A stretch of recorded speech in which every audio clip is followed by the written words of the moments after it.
Gachagua has finally traveled to the United States.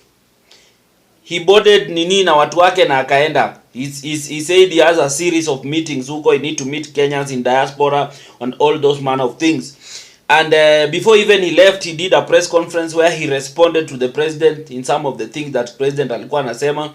Some quite a number of comebacks. So the Gachagua ameenda, and we want to analyze his trip to the United States, why he has gone to the United States, what he intends to achieve, and all those things. But if you are coming here for the first time, I would like you to take a second to subscribe and to hit the notification bell so that anytime I post a video, you will always be the first to watch. So kindly do so. Na kama kawaida, I'll be back.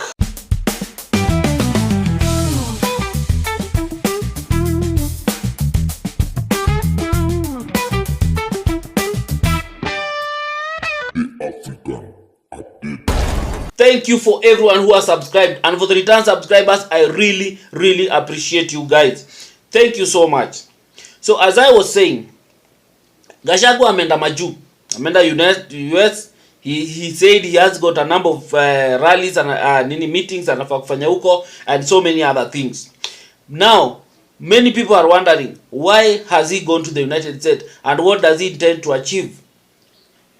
This is what we want to look at. But before I go into the details, I just want to show you a video of him responding to the president, talking about his trip to the United States and all manner of things. And then I'll come back and then we'll do a deep analysis. We'll dive deep into it and kama kawaida. So watch this and then I'll be back. Ati ndio wapindue serikali ya Kenya kabla ya 2027. Mimi nataka niwaambie wajaribu. Watajua hawajui. Nobody has any plan to overthrow your administration, Mr. President. We want to face you on the ballot in August 2027. So just relax and stop crying wolf that anybody wants you out of office unconstitutionally. There is no leader here who is planning a coup, and none has the capacity. And nobody is interested. The leaders in this country. Yes, Mr. President, we agree there were other presidents before you, as you have rightly stated. And true, they never went through what you are experiencing today. May it please you to know that the reason why Kenyans really had problems with them, Mwai Kibaki and Uhuru Kenyatta were guided by the Constitution and the rule of law. They did not capture our constitutional institutions to work for them, instead of working for Kenyans. They never killed children. They never attempted to build churches in State House. They never organized militias to destroy people's property and kill them. That is why you have a problem. And we also want to remind you that Mwai Kibaki had a difficult time from you, William Ruto. Videos are everywhere. You cannot say that Mwai Kibaki did not face resistance. It's on record that you gave hell to President Kenyatta for 5 years. So it is hypocritical for you to allege that Mwai Kibaki and Uhuru Kenyatta had a very easy time. Most of the problems Mwai Kibaki and Uhuru Kenyatta had came from your... You have seen the videos. You know, Gachagua is a politician mwenye amerise haraka sana. Gachagua was just a one-time member of parliament. And immediately after that, he became the deputy president. And immediately after that, he was impeached just 2 years into the deputy president seat. And then right now, he's now like the official opposition leader, because he has been very effective in terms of putting the government in check, exposing the government and all manner of things. He has done it even better than the way Raila has done it for so many years. He has made it even right now, people no longer believe Raila.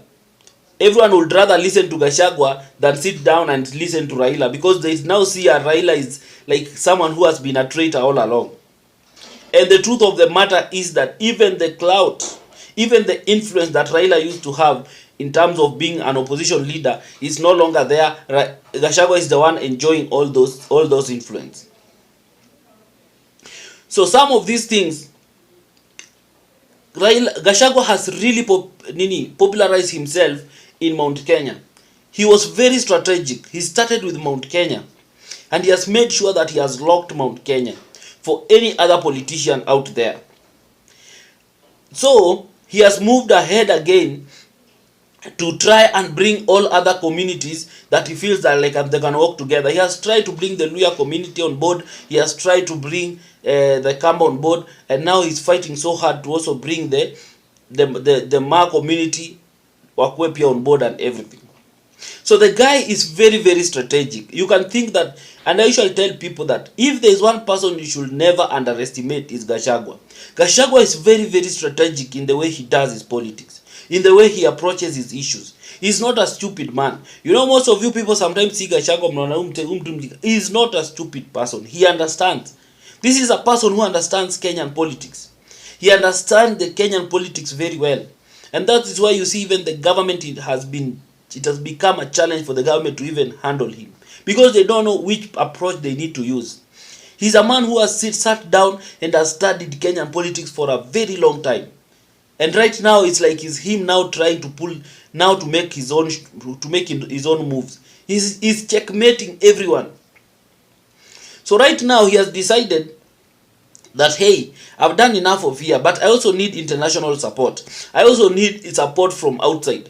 Because once you get support, you know, let me tell you, these people that you see, like even our president was made president, it was not entirely by Kenyans. You have to get support from the international community. You have to get support internationally. You have to get support by people from outside. And that is what now that is the network that now he wants to start building. He wants to start to build that network from outside. He wants to start getting that support from outside, because he knows very well that even if you get the support of Kenyans, if you don't have support from outside, and the people from outside don't support you, then you will not be president. And if you think I'm lying, this has affected Raila for so long. Because Raila has always wanted to be president, and he gets support locally, but internationally he doesn't have that support. The people who pull the strings, because someone should never lie to you, there are people who pull the strings behind the scene. So Gachagua is now trying to make sure that he start activating those networks. He start building those networks, so that come 2027, he will have a big influence both locally and also kutoka nje.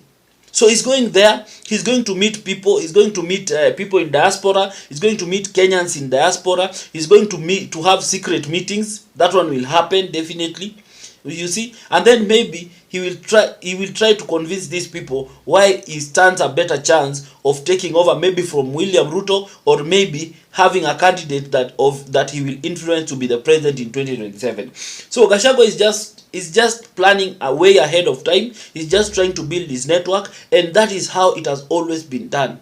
Because anytime you remember, anyone who wants to be president in this country, they always start making trips outside. You can remember Ruto used to go outside and meet people. You can remember even Raila used to do this.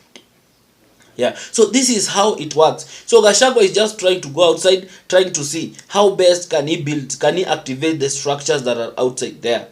You get? So that is why you see, like, even the government is kind of worried when they hear that Gachagua is going outside, because they know the real reason why he's going outside. The Gachagua can say, atasema me, I'm going there for personal reasons, I've been called to meet people here and there, but those are high stakes meetings. They are not just meeting of, you are meeting just a normal Kenyan from the city. No, you are meeting people who can fund your campaign. You are meeting people who can have influence in your campaign. You are meeting people who can decide who they want to be the president of Kenya. So you need to go there, you meet them, you start talking to them, you start telling them your policies, so that they can see what you are saying. Does it align with their interest? Does it align with the interest of their country? If they support you, will they get something out of it?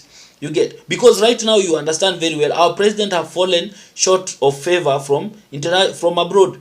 People, they no longer trust him the way they used to when he got into power. So Gachagua is just trying to build a network, because remember, Gachagua doesn't have that rich network that Ruto has, that Raila has internationally. So this is the time for him to start building that network. And for me, that is just okay. I have never still understood why international community have so much influence in what happens, what is happening in Kenya, and what they shape the politics of this country. I've never understood why this happens. But anyway, Gachagua is just within his right to do what he's doing, because if he feels that getting the international support will help him greatly in the coming election, in the coming years to come, then why not? He's a politician. He's allowed to look for friends wherever he gets them. So that is it. But anyway, guys, what do you think in the comment section? You can share your views in the comment section. Tell us what you think about Gachagua's trip in the US. But above it all, make it look like make it be objective. Do not insult anyone, do not attack anyone. As I always insist, do not insult anyone, do not attack anyone. This is an open platform, so kindly do so, na kama kawaida I'll see you next time. The African Update.